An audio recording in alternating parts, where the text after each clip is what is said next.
안녕하세요. 미스앤누비즈의 김유나입니다.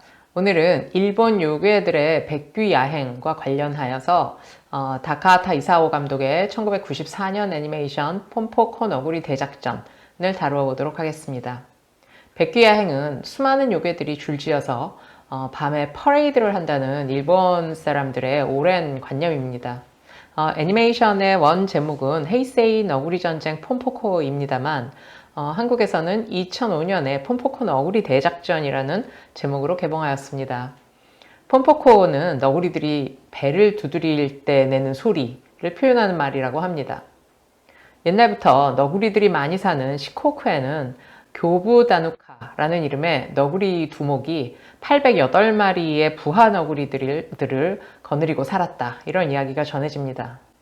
또 일본에서 너구리는 여우보다 둔갑술에 뛰어난 동물로 알려져 있습니다. 폼포코 너구리 대작전은 민간에 전해져 오는 이런 너구리들의 이야기에서 영감을 받은 그런 애니메이션이라고 할 수 있습니다.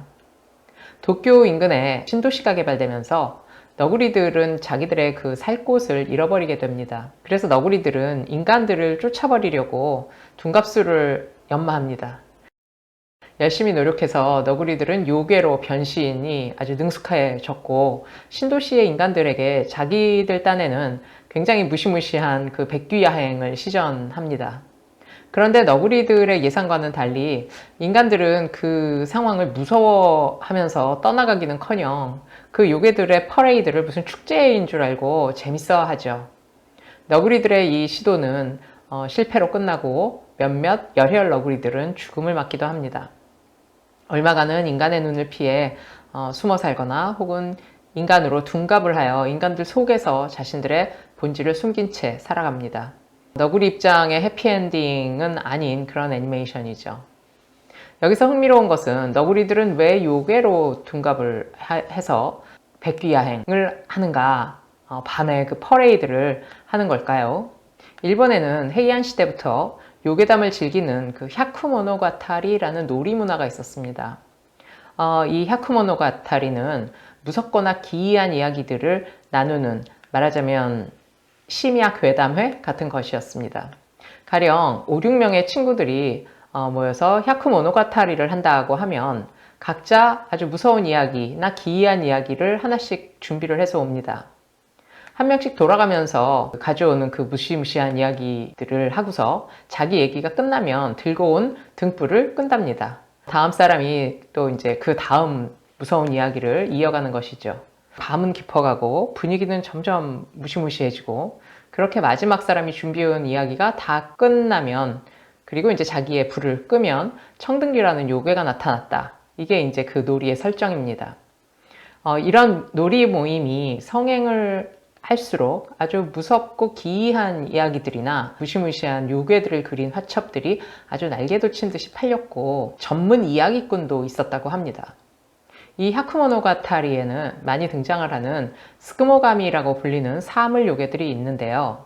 이 스크모가미들은 솥단지라던가 빗자루, 또 우산, 이런 신발, 이런 여러 가지 아주 일상적인 사람들이 사용하는 물건들이 아주 오랫동안 자신들을 그 이용만 하고 제대로 대우해주지 않는 그런 인간들에게 말하자면 한을 품고 요괴로 변하는 그런 것입니다. 그게 이제 스쿠모가미, 사물 요괴라는 존재이죠. 그 백귀야행도에는 스쿠모가미 이외에도 여러 요괴들이 이제 등장을 하기도 합니다. 헤이안 시대부터 전해져 내려오는 이 백귀야행도를 그린 백귀야행회관과 같은 여러 종류의 화첩들이 지금도 많이 전해지고 있습니다.